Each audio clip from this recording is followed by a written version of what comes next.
Hello বন্ধুরা, তোমরা সবাই কেমন আছো? আশা করি ভালো আছো। আমি আরও একটা দারুণ একটা রেসিপি নিয়ে চলে এসেছি। বাঁধাকপি ভাজবো, তার সাথে একটা বেগুন কেটে দিয়েছি।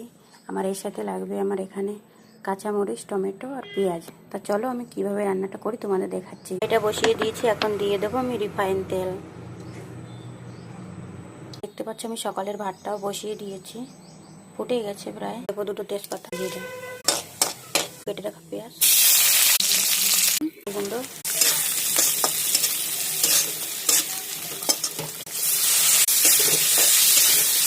বাঁধাকপিটা দিয়ে দেবো।